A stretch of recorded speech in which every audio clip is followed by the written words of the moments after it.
투자세액 공제 일반론이고요. 투자세액 공제 투자 촉진. 우리나라 옛날에는 어떻게 돼 있었냐면 투자하고 고용을 연계해서 공제했었어요. 투자하고 고용을 연계해서. 근데 이게 기계 사고 이러면 사람 고용이 떨어지겠죠. 그래서 그 연계책을 포기했어요. 그래서 옛날에는 고용 창출 투자세액 공제라는 게 있다가 그걸 포기하고 사람의 기계 투자하고 사람 투자 요거를 별도로 구분해서 지금 제도를 운영하고 있다고 보시면 돼요. 그리고 투자 관련된 세액 공제도 예전에는 개별 방식이었어요. 개별 방식.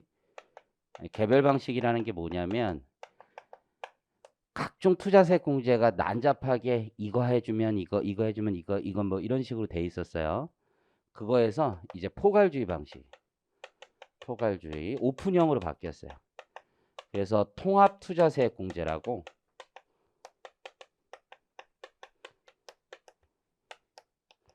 해서 일단 다 해줄게 이런 식으로 바뀌었습니다. 안 되는 거 빼고는 일단 다 해줄게 라고 하는 식으로 바뀌고 과거에는 중소기업, 중견기업 투자세 공제가 있었는데 그것도 이쪽으로 다 몰아서 지금 일반형으로 바뀌었다라고 보시면 됩니다. 자, 가보겠습니다. 투자세 공제 일반론. 자, 일반론이 제일 중요해요. 왜냐하면 지금 통합투자세 공제가 나왔어도 일반적으로 투자세 공제의 법리가 여기에 있다라고 보시면 돼요. 법리가. 자, 의의를 보시면 동그라미 2번. 옛날 이 말을 알면 이제 세법을 좀 안다.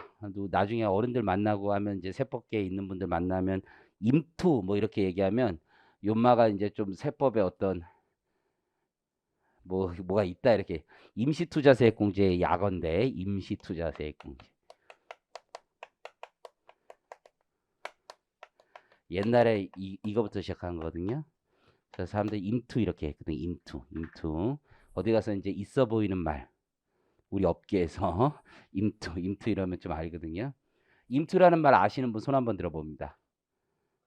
한번 들어볼래요? 선생님 잘 몰라요? 임투? 몰라요? 나만 개꼰대 같은 느낌인데 임투 이거 임투라는 말 어떻게 몰라? 어쨌든 임투 임시투자세액 공제에서 시작돼서 막 고용과 연계하고 막 연역이 쭉 있어요. 그러다가 이제 고용 증대 세제를 신설해서 투자와 관계없이 고용을 증대시킨 기업에게 세액공제 적용하는 방식을 채택하고 있습니다. 그래서 투자세액공제하고 고용증대세액공제는 중복 적용이 가능하다. 이거 아주 중요합니다. 통합투자세액공제, 고용증대세액공제가 중복 적용이 가능해요. 동그라미 3번은 이제 오픈형인데 자, 3번에서 네 번째 줄 가봅니다. 네거티브식 통합 투자세 공제 제도를 신설했다.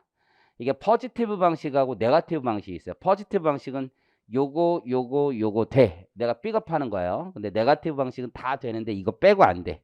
이거 빼고 나머진 다 돼. 라는 네거티브 방식으로 됐고 이제 열거주의 방식에서 포괄주의 방식으로 변경이 됐다는 얘기예요. 자, 그러면 투자세 공제를 받기 위한 투자자는 누구냐? 동그라미 1번부터 보면 우선 내국인입니다. 내국인. 외국계 기업, 외국계 지점 이런 데는 안 돼요. 내국 법인 또는 외국계라면 내국 법인으로서 외국계 기업은 되는 거야. 이해하셨죠? 내국 법인, 거주자만 됩니다. 내국인이 투자한 거. 자, 동그라미 2번에 당해 시설의 사용자에다 동그라미 칩니다. 사용자. 그러니까 내가 임대해주고 이런 건 안 돼. 내가 써야 돼. 사용자. 그래서 이거와 관련된 예규나 판례 심판례가 제일 많아요. 사실은 투자세액 공제는 내가 쓴 거냐. 내가 써야지. 내가 써서 빌려줄 거면 임대사업자지 내가 투자해서 이 공제 받을 만한 자격이 없다는 얘기예요. 사용자야 돼요. 단서가 있어. 다만 수탁 가공하는 거. 수탁 가공. 그러면 원청업체가 있고 하청업체가 있을 텐데 얘네들은 임가공만 보통 한다고. 임가공. 그럼 얘네들은 직원들 뽑아서 임가공만 시키는데 기계를 얘네 보고 사라는 건 말도 안 되죠. 그러니까 누가 사겠어? 얘가 사서 기계를 여기다 꼽는다고요. 지금 이해하시겠죠? 여기다 기계를 꼽아. 기계를 꼽기 때문에 이거 공제를 해줘야 되겠지. 사용자가 얘가 아니더라도 마치 내 물건을 만들라고 시켜서 내 거 쓰는 거랑 마찬가지죠. 이해하셨죠? 그래서 사용자라고 해야지. 그래서 동그라미 2번에 보면 다만 자기가 제품을 직접 제조하지 아니하고 투자세액 공제 적용 시설을 수탁 가공업체 사업장에 설치하고 그 시설에 대한 유지관리 비용을 자기가 부담해요. 유지관리 비용을 자기가 부담하고 생산한 제품을 전량 인수하여 그 물건 내가 다 가져오는 거예요. 자기 책임하에 직접 판매하는 경우에는 당해 시설을 설치한 자가 사용한 것으로 본다. 이해하시겠죠? 세 번째, 그래서 타인에게 임대하는 경우는 투자세액 공제 못 받는다. 임대하는 경우 안 됩니다. 세 번째, 공제 대상 되는 투자. 자, 공제 대상 되는 투자에서 범위에서 제외하는 것들이 있습니다. 거기 첫 번째 줄에 다음 투자는 제외한다. 이게 투자하면 자가 건설하다 보면 건설 자금 이자가 발생할 수 있어요. 특히 기계 장치 같은 거 공장에 라인 깔 때 그때 건설 자금 이자 생기는 거거든요. 걔도 포함하고 있습니다. 일단 자, 중고품 안 되는 거야. 중고품 안 됩니다. 중고품 첫 번째 중고품 안 된다. 우리가 이제 지난 한 4년 전, 3년 전에 많이 했던 게 관광진흥업법이 있거든요. 관광진흥업법. 관광진흥업법에서 조특법에서 살짝 풀어준 때가 있었어요. 근데 사람들이 잘 몰라가지고 못 받았는데 관광호텔 있잖아요. 무궁화 달리네. 얘네들이 호텔을 짓잖아. 그러면 이게 중소기업 투자세액 공제가 되는데 사람들이 잘 몰랐던 거지. 그래서 그런 업체를 다 찾아다니면서 받았거든. 그때 기본적으로 중고품은 안 되니까 관광호텔을 짓는데 자기가 신축한 건 되는 거야. 근데 매입해서 리모델링하고 이런 건 안 되는 거거든요. 그러니까 중고품은 안 돼, 중고품은. 그래서 신설, 그래서 새로 사는 것만 되는 거야. 새로 사는 것만. 이해하시겠죠? 중고품 안 되고 두 번째. 운용 리스와 금융 리스가 있는데 금융 리스만 돼요. 운용 리스는 안 돼요. 근데 이게 IFRS하고 전혀 상관없어요. IFRS는 요상에서 지금 현실 우리가 보기엔 운용 리스인데 세법이 보기엔 운용 리스인데 IFRS 기준은 금융 리스로 막 다 회계 처리하고 지랄을 하잖아요. 그렇죠? 그런 거 없어. 세법은 옛날 기준이에요. 옛날 기준. 그래서 금융 리스를 제외한 투자, 즉 운용 리스를 얘기하는 거죠. 운용 리스는 투자 인정해 주지 않습니다. 이런 게 많이 적용되는 게 이제 예를 들어서 병원이다. 그러면 CT나 MRI 같은 거 사거든요. 투자세액 공제가 돼요. 수도권이 아니라면 다 공제가 되거든. 이때 공제가 될 때 CT, MRI 같은 경우 두 가지 이슈가 있어요. 첫 번째는 CT나 MRI가 두 가지 완전 G맨스나 GM에서 사는 거 진짜 완전히 필립스, 지멘스 이런 완전 신상이 있어. 신상. 좀 비싸거든. 근데 리퍼 제품도 되게 많아. 리퍼는 근데 중고야. 중고. 리퍼 제품 첫 번째 안 되고 두 번째가 얘네들이 살 때 이게 캐피탈사를 끼고 살 때 금융 리스가 있고 운용 리스가 있어. 그래서 운용 리스라면 또 안 돼. 금융 리스로 뭐 그런 것들이 있습니다. 세 번째, 기계 설비에 대한 유지 보수 및 자본적 지출이라고 돼 있죠. 그래서 자본적 지출 원칙적으로 안 된다. 자본적 지출도 새로 맨 처음에 투자하는 게 아니기 때문에 안 된다고 보시면 되고, 올해 개정된 내용 중에 하나인데 이게 추가된 개념인데 정부에서 보조금을 받아서 투자를 했다. 아주 옛날엔 됐었어. 이게 연역이 있는데 예전에 내가 회계법인 낼 때 4번을 사람들이 안 된다고 그냥 생각을 했던 거야. 정부에서 지원금 받아서 내가 시설비 투자하는데 이거 어떻게 투자세액 공제 임투 시절에 임시투자세액 공제 시절에 안 된다고 생각해서 안 받았는데 나 아직도 이렇게 우리 이제 나 위에 있던 선배가 있어. 그분이 세무사였는데 시험 봐서 이제 뭐 그냥 시험 봐서 세무사 돼가지고 우리 같이 다니던 형이었는데 오늘 갑자기 나는 솔직히 실수라고 생각해. 나는 솔직히 그거를 이제 받은 걸 모르고 투자세액 공제 신청을 한 거야. 근데 회사에서 나중에 연락 와서 작년에 세무조사하면서 우리 이거 보조금 받아서 했는데 투자세액 공제 신청했는데 이거 어떻게 하죠? 가산세 내야 되나? 이 얘기를 한 거지. 그래서 자기는 이제 급박해가지고 아 좋댔구나 이러면서 하다가 조문을 보다가 안 될 건 또 뭐니? 이렇게 한 거야. 안 될 건 또 뭐니? 이거 나 아직도 기억나. 안 될 건 또 뭐니? 그래서 우리가 회의를 했어요. 근데 여러 이제 파가 나는 거지. 이거 그래도 돈 받아서 내가 돈을 넣은 게 아닌데 안 되는 게 뭐냐. 그래서 그때 투자란 무엇인가에 대해서 진짜 엄청 토론을 했어 서로. 근데 투자라는 게 과연 내 돈으로만 투자하는 거 뭐 그때 했던 거였어요. 그래서 나는 이제 반대파와 찬성파가 있었는데 나 이거 된다. 안 될 게 뭐냐. 빚으로 투자하는 것도 투자고 다 투자 아니냐. 근데 내 띵돈이 안 들어갔다 뭐 이런 반대파들이 있었어요. 안 되는 거 아니냐. 법에서 배제한다는 규정. 돈이 어디서 소유권만 얘기하지. 소유권만 얘기하지 어디 돈의 소스를 얘기한 적이 있냐. 이렇게 얘기를 했었지. 그래서 이제 간 거야. 이제 그 회사였어. 그래가지고 우리가 이제 간다라고 했지. 그때 회사도 이제 불안해. 이거 불안한데 걱정하지 마. 우리는 이제부터 보여준다. 그래서 경정 청구를 들어갑니다. 이거 다 배제했던 회사들이 있을 거 아니야. 그래서 경정을 싹 들어가. 그랬더니만 국세청도 이거를 배제할 마땅 근거가 없는 거야. 그래서 경정으로 싹 발라먹었어요. 그래서 그 형이 한 번의 실수가 성공한 거지. 근데 그 형은 이제 또 이 얘기하는 게 지금 이제 높은 분인데 그 형은 얘기하는 게 실수가 아니다. 나는 다 의도를 가지고 진행한 거다. 그래서 쭉쭉 빨아먹었어. 엄청 빨아먹었어, 진짜. 그리고 나서 국세청에서 개정세법 안에다 이제 기재부에다 올린 거야. 이거는 좀 아닌 것 같다. 그래서 법으로 아예 배제하게 된 거죠. 그러다가 이제 올해 새로 들어온 게 국고보조금뿐만 아니라 공사부담금도 마찬가지다. 그래서 가스관 설비 뭐 이런 거 있잖아요. 공사부담금도 마찬가지다. 그래서 남의 돈 받아가지고 시설 투자하는 거 있죠? 요거 빼겠다라고 하는 거. 근데 차입은 상관없어요. 그건 내가 갚아야 되는 돈이잖아요. 그렇죠? 그래서 동그라미 4번까지 암기하시는 겁니다. 그래서 투자 배제 대상. 근데 이제 4번에 자본적 지출과 관련하여 이게 재밌는 거야. 자본적 지출과 관련하여 증설은 투자세 공제 대상에 포함하는 것을 원칙으로 한다. 이게 자본적 지출 관련해서 동그라미 증설이라는 게 면적 증가 같은 걸 얘기해. 면적 증가. 근데 이게 좀 어려워. 수도권 과밀억제 권역 내냐 아니냐에 따라 좀 달라지는데 어쨌든 증설이 뭐냐? 그 밑에 묶으시고 증설에는 투자가 대체 투자가 있고 증설 투자가 있어요. 그래서 증설에는 기존 설비의 생산 능력이 큰 설비로 개체하거나 생산 능력이 현저히 증가하도록 기존 설비를 확장하는 것을 포함하고 끊어볼게요. 거기까지가 진짜 증설이야. 그래서 캐파가 늘어나는 거지. 캐파.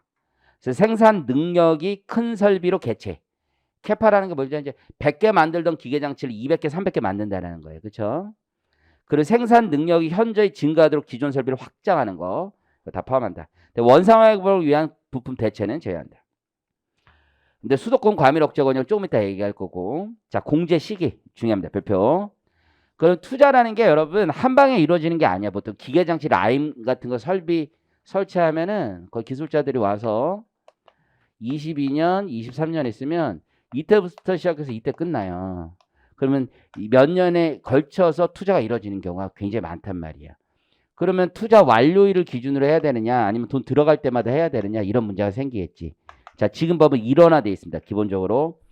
자, 공제 시기는 투자 일만이 기준 허용된다. 완료일이 아니라 돈 들어갈 때야. 그래서 투자 완료일에 일괄하여 공제받는 것은 허용하지 않고 있습니다. 그래서 동그라미 2번이 법조문의 표현이에요. 동그라미 2번이 투자가 2개 이상 과세 연도에 걸쳐서 이루어지는 경우에는 투자가 이루어지는 과세 연도마다 해당 과세 연도에 투자한 금액을 공제 대상으로 한다. 그럼 이해하셨죠? 그래서 마다 공제 대상으로 한다라고 보시면 돼요. 자, 투자 금액 계산이라고 돼 있죠. 이게 어차피 텍스 크레딧이니까 크레딧이잖아. 크레딧. 그러니까 이게 똑같은 거지. 크레딧이니까 어차피 못 받더라도 이월시키면 똑같은 거고. 그렇죠? 완료일 선택카드 이게 만약에 금액이라면 좀 다를 수도 있는데 이게 크레딧이니까 어차피 똑같은 금액을 뽑아오는 거니까 비슷합니다. 투자 금액 계산이라고 돼 있죠. 그럼 투자 완료일이 아닌 투자 시기마다 공제받으면 된다라고 했잖아요. 투자가 이루어지는 때마다. 근데 이제 문제가 뭐냐면 그 투자가 이루어지는 때마다 공제받는데 그 투자가 이루어지는 때의 금액을 어떻게 계산하느냐라는 문제가 있어. 결제일 기준이냐 뭐 이런 문제가 있겠지. 아니면 공사 진행 기준이냐. 우리 법은 거기 보시는 것처럼 진행주의 방식과 지출주의 방식 중에 큰 금액으로 가는 겁니다. 그래서 박스 위에 보면 투자 금액은 진행주의 방식과 지출주의 방식으로 계산한 금액 중 큰 금액에서 재밌는 표현이 있어요. 기공제 또는 미공제라고 표현했어. 기공제는 알겠지. 미리 공제받는 거 당연히 빼겠지. 누적으로 계산인데. 근데 미공제 투자분의 합계액이래. 요걸 이해하면 완벽하게 이해하는 거야. 미공제분의 합계액이래. 미공제. 자, 왜 그러냐면 내가 진행주의라고 한번 가볼게. 그 진행주의가 뭐냐면 총 투자 금액에서 작업 진행률을 곱한 금액이다. 그럼 공사비 총 도급한 금액이 있겠지. 한 뭐 100억이다. 라고 하면 진행률 기성 따서 한 40억 들어갔어. 이해하시겠죠? 근데 실제로 투자와 관련해서 지출한 금액은 30억이야. 그럼 40억을 기준으로 하겠지. 이해하셨죠? 그럼 40억을 거기 공식에서 투자 금액의 앞단에다 세워놨어. 그런데 작년에 내가 지출액 방식으로 20억을 땡겼어. 작년에. 그러면 누적으로는 난 진행주의 방식으로 갔는데 지출액 방식으로는 지난번에 지출액 방식으로 갔던 거잖아. 그러면 통일을 해야 될 거 아니야. 통일을. 이해하셨죠? 그럼 중간에 10억이 날아간단 말이야. 이해하셨죠? 그래서 거기 보시는 것처럼 미공제도 그렇게 해서 같은 개념으로 통일시키기 위해서 들어가 있는 개념이라고 보시면 됩니다. 이해하시겠죠? 그래서 거기 기공제 또는 미공제 투자분의 합계액의 말이 어떻게 법조문에 써져 있냐면 당해 과세 연도 이전에 이미 공제를 적용받았던 투자 금액과 공제 대상이었으나 공제받지 아니한 이해하셨어요? 공제 대상이었으나 공제받지 아니한 과거 투자분에 대한 진행주의 방식 또는 지출주의 방식 중 큰 금액을 적용해 계산한 금액을 합한다라고 보시면 됩니다. 왜냐하면 중복으로 공제를 받을 수 있어요. 아까 이게 빵꾸가 나는 것보다 중복 공제가 있을 수 있어. 그래 누적으로는 다 했으니까 다 했는데 앞에 구멍이 있으니까 이해하시겠죠? 자, 투자 개시 시기라고 되어 있습니다. 뭐 언제부터 스타트하느냐 이런 게 있겠죠. 편하게 보시면 되고 제작 기계에 따라 발주하는 경우 최초로 주문서 발송하는 때를 스타트하는 때로 본다. 그래서 제일 중요한 거는 세 번째에 있는 거예요. 자기가 직접 건설 제작하는 경우. 요거만 좀 참고합니다. 그래서 실제로 제작 건설의 착수 시기로 봅니다. 착수 시기. 자, 7번째 별표 치시고 수도권 과밀억제 권역 내 투자 공제 제한. 근데 오른쪽 8번 전까지 표까지 해서 아주 미쳐버리겠지. 89년, 90년 아주 그냥 난리도 아니에요. 제가 조문 정리해서 표로 만든 건데 이거 다 못합니다. 여러분들. 기대도 하지 않고 의지도 없고 아무것도 없다는 거 제가 누구보다 잘합니다. 이게 기본적으로 왜 있냐면 수도권에 투자하지 말라는 거야. 수도권 들어오지 말고 딴 데 가서 하라는 거야. 딴 데 가서. 여기 오지 말라는 거야. 여기 투자해도 인센티브 안 주겠다라는 거야. 본질적으로. 다만 수도권에서 투자하는 거 유일하게 인정해 주는 거 하나 있어. 그게 뭐냐면 왼쪽 하단 보면 내 클라이언트 요거 적용되는데 디지털 방송 장비 및 정보통신 장비 제외 그 표현 보여요? 참고하면 돼. 거기 박스 맨 아래 82페이지에 디지털 방송 및 정보통신 장비 제외. 이건 수도권에도 반드시 필요하다고 보는 거야. 특히 디지털 장비는 왜 그랬냐면 MB정부 때 상암 디지털 미디어 시티를 개발했단 말이에요. 거기에 이제 막 들어가야 되는데 여기 한 번에 투자도 세액도 공제 못 받는데 근데 대통령이 지금 추구하는 거란 말이에요. 그렇죠? 그 당시 대통령이 그렇죠? 추구하는데 거기다 대고 우리 이것도 못 받는데 한마디 던진 거야. 던지니까 어떻게 밑에서 이제 뭐 관료들이 대통령 말 던졌는데 그러면 한마디 했단 말이야. 그러면 마음이 어때? 해드려야죠. 그런 거 많아요. 뭐 이런 것도 있어요. 예를 들어서 그래서 이제 나온 거야. 그것도 해주겠다. 뭐 예를 들어서 이런 것도 대표적인 거죠. 어디 있어? 이미 이미 끝났나? 그거 했나? 아, 영상 비용 그거 했었나? 그거 했었지. 그럼 박근혜 대통령 때 아직 안 했구나. 기타 추세해줄게. 86페이지에 보면 영상 콘텐츠 제작 비용에 대한 세액 공제 있잖아. 이건 박근혜 대통령 있을 때 좋아했었잖아. 태양의 회, 그거 좋아했단 말이야. 그거 하고 나서 그렇게 된 거야. 그렇죠? 그렇게 보시면 되죠. 디지털 방송 장비 우리 MB 때 그래서 상암에 가는데 대통령이 얘기했단 말이에요. 그래서 얘는 수도권도 인정을 해줘. 유일하게 예외. 이거 뭐 외울 건 전혀 없고. 잘 봐요. 수도권에 들어오지 말라는 거야. 근데 그 90년도에 나왔어. 90년도에. 그럼 90년 이전 법과 90년 이후 법이 나뉘는데 우리가 90년 이전 법 89년 법을 외워야 되냐 이거지. 이거는 좀 그렇잖아. 인간적으로. 하지만 내가 요거 다 정리는 해놓은 거야. 정리는. 우리 기욤이 몇 년생이니? 몇 년생? 너는 자격이 있어. 89년 하지마. 너는 하지마. 너 몇 년생이니? 같은 동갑이야? 너도 하지마. 너는 몇 년생이니? 91 너도 하지마. 자 여기 80년대 손 들어봅니다. 80년대생 솔직히. 자 합니다.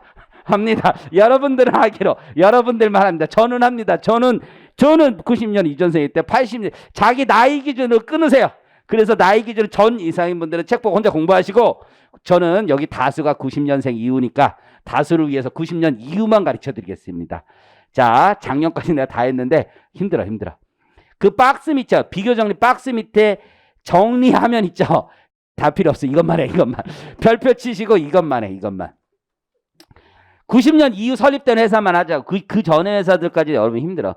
그 전에 설립된 회사와 그 이후에 설립된 회사를 지금 기득권 때문에 다르게 유지하고 있는데 다 90년이에요. 지난번 기출문제도 90년 이후 설립된 회사를 전제로 했어. 아예. 그러니까 90년 이후에 설립된 회사고, 자, 수도권 과밀 억제 권역 내에서 투자에 대해서 투자 관련 세액공제를 적용받기 위해서는 자, 중소기업이어야 하고 엔드 중소기업이어야 돼. 수도권 과밀 억제 권역에서 투자 세액공제 받는 건 중소기업만 되는 거야. 대기업은 수도권에서 한 푼도 절대 못 받아. 온리 중소기업이어야 하고, 동그라미 1하고 2가 엔드야. 대체 투자. 그러니까 증설 투자는 원래 안 되는 거야. 대체 투자만 되는 거야. 대체 투자. 또는 산업단지 내에서 증설 투자해야 된다. 산업단지 내. 그러니까 산단에서는 증설 투자가 돼요. 산단에선. 왜냐하면 산업단지는 이미 픽스되어 있어. 근데 옆에 공장이 망해. 그러면 여기 공장이 A 공장이 있고 B 공장이 있어. 옆에 공장 B 회사가 망하면 A 공장이 그 땅을 보통 사고 싶어 해. 그래서 확장하고 싶어 하거든. 그러니까 사람들은, 잘 되는 사람들은 땅이 부족해 항상. 그래서 그 땅을 사고 싶어 한다. 그러면 그거 확장하는 거 인정해 준다 이거야. 왜냐면 그건 전체 총량이 증가하는 건 아니니까. 이해하시겠죠? 그래서 수도권 과밀 억제 권역에서 투자세액 공제 받기 위한 요건은 첫 번째, 중소기업이어야 돼. 엔드. 대체 투자 또는 여기서부터는 또는 산단, 산업단지 내에서의 증설 투자. 이해하시겠죠? 그럼 증설 투자는 뭡니까? 왼쪽에 가봐. 왼쪽. 여기서 말하는 증설 투자하고 앞에서 얘기했던 거하고 좀 달라. 여기가 진짜 중요한 증설 투자. 증설 투자 별표 치시고 암기합니다. 왼쪽 하단에. 증설 투자는 사업용 고정자산을 새로 설치함으로써 사업용 고정자산의 수량 또는 사업용 연면적이 증가하는 투자를 말한다. 캐파가 증가하거나 기계장치 설치했을 때 캐파가 증가하는 거야. 고정자산의 수량. 근데 이게 이 캐파가 무슨 캐파하고 다르냐면 제품을 내가 만들어 100개 만들 수 있는 거 200개로 만드는 그런 게 아니라 기계 대수가 증가하는 거야. 기계 대수. 고정자산의 수량 그 자체가 증가하거나, 이해하시겠죠? 아니면 면적이 증가하는 거야. 면적. 요거는 안 해줘. 근데 대체 투자는 해주는 거야. 대체 투자. 이해하시겠죠? 자, 한번 들어볼게. 내가 이번에 일을 하나 시켜서 우리 애한테, 나 왜 아직도 안 오는지 모르겠어. 일 시킨 지가 벌써 3일이 넘었는데. 오늘 일요일이죠? 금요일날 시켰는데 왜 아직 안 오지? 금요일날 시켰으면 지금 왔어야 될 거 아니야. 오늘 아침에는 왔어야 되는데, 금요일날 내가 오전에 내가 오후에 밤 12시에 시켰으면 이해를 해요. 근데 오전에 시켰잖아. 그럼 지금 와야지. 어쨌든 병원에서 투자를 받는, 병원에서 CT나 MRI 투자를 해. 그러면 얘가 이제 투자세 공제가 어떻게 되는지 정리를 한번 해보라고 그랬어. 왜냐면은 이제 내 회사 클라이언트가 CT랑 MRI 파는 회사야. 근데 얘네들이 이제 통합투자세 공제를 병원들이 받을 수 있으니까 그걸 병원들한테 당신들이 이걸 사면, CT나 MRI를 사면은 투자세 공제 받아서 이만큼 리턴을 받습니다. 근데 되는 놈이 있고 안 되는 놈이 있다 보니까 이 사람이 복잡한 거야. 그래서 대표가 그거 좀 정리해 주시면 안 됩니까? 얘기를 했지. 그래서 이거 줬어요. 그래서 심플하게 하면 되는데 뭐 그렇게 복잡한지 모르겠어. 그러면 내가 지금 답을 알려줄게. 잘 봐. 나 하러 아는데 그거 표로만 정리하면 되는 거잖아. 이쁘게 그냥 심플하게. 자, 그러면 신규 개원하는 애가 있을 거 아니야. 신규 개원. 걔는 무조건 증설 투자야. 걔는 무조건 증설 투자야. 무조건. 그리고 기존에 있었던 병원이 리뉴얼하는 경우가 있을 거예요.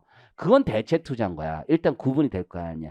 CT, MRI 기존 병원이 있는데 걔가 10년 쓰면 보통 다시 바꾼단 말이야. 그건 다시 바꾸는 거고. 근데 리퍼 제품은 안 되고 신제품은 된다. 이렇게 정리하면 될 거 아니야. 그리고 그걸 수도권과 수도권 외로 나누면 될 거 아니야. 그렇죠? 그래서 서울에 중소기업 병원은 매출 기준이 있단 말이야. 매출 기준. 그게 생각보다 낮아. 60억인가 그래. 그래서 병원의 매출 기준으로, 연 매출 기준으로 중소기업이면, 당시 중소기업이면 공제 받을 수 있는데 신규는 못 받는다.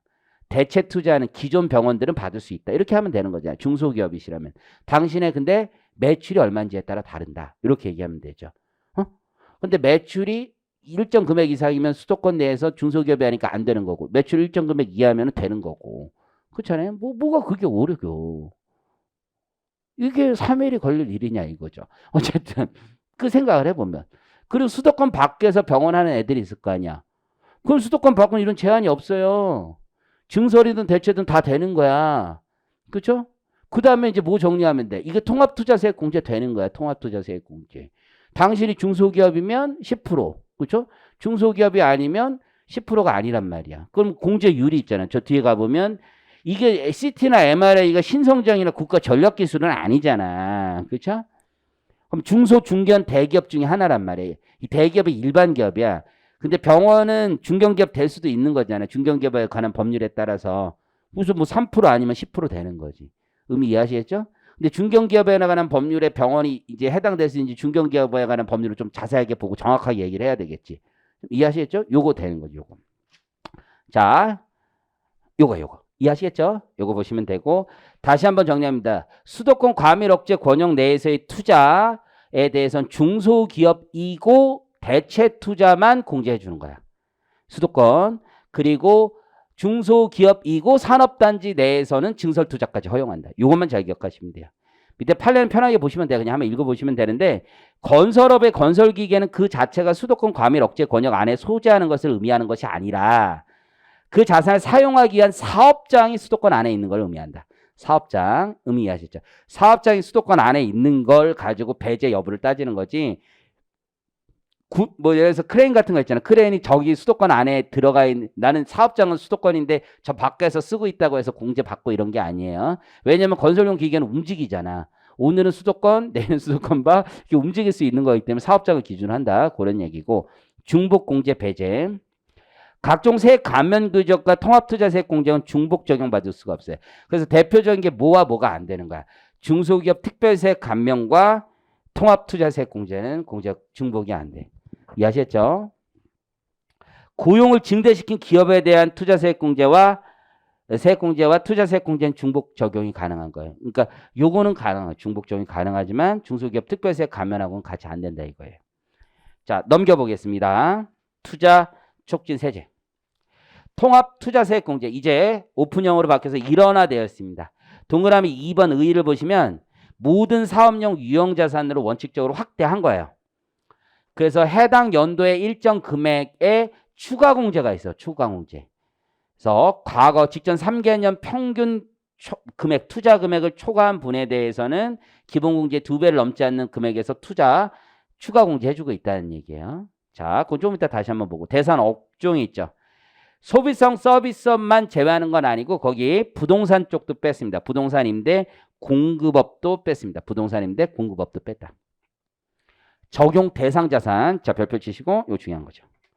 모든 사업용 유형자산이라는 거 기계장치 같은 걸 얘기하는 거예요. 기본적으로. 무형자산 안 해주다가 이번에 하나 새로 들어온 거 있어요. 한번 볼게요. 유형자산을 기본 원칙으로 합니다. 기계장치 같은 거 기본적으로 보는 거예요. 기계장치. 근데 토지, 건물, 차량은 원래 안 돼. 토지, 건물, 차량은 안 해줘. 토지, 건물, 차량은 안 해줍니다. 다만 건물, 차량이 해당하더라도 차량이라도 운수업에서 쓰는 건 해줘. 운수업에서 쓰는 거 해줍니다. 다 돼요. 운수업에서 쓰는 차량은 되는 거야. 그렇죠? 화물 용달업에서 쓰는 화물 용달차 되는 거야. 되는 거. 운수업에서 쓰는 거 차량 원래는 안 되지만 다른 일반 차량은 안 되지만 운수업은 됩니다. 운수업. 그렇죠? 예를 들어서 되게 어려운 거야. 우리 친구가 다녔던 회사가 무슨 경비업을 하고 있었지. 경비업에서 차량은 사실 사업용 유형자산의 대표적이라고 난 생각합니다. 그렇잖아. 근데 이거 좀 봐야 될 텐데 여기 법조문만 보면 운수업에서 사용하는 거를 공제 대상으로 했어.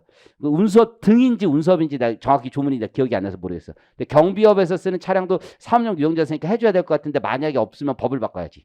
어쨌든 없으면 법을 바꿔서도 해 먹어야 되는데 이거 억울하잖아. 솔직히 제일 중요한 건데. 괜찮아? 기계장치 같은 걸 기본적으로 해. 실무에서는 제일 중요한 게 사실은 금형이었어요. 요 근래 몇 년 동안은 금형이 되느냐 안 되느냐. 금형 프로토콜 금형 알아요? 금형이란 게 찍어내는 거야. 찍어내는 거. 이게 딱딱딱 찍어내는 거라고.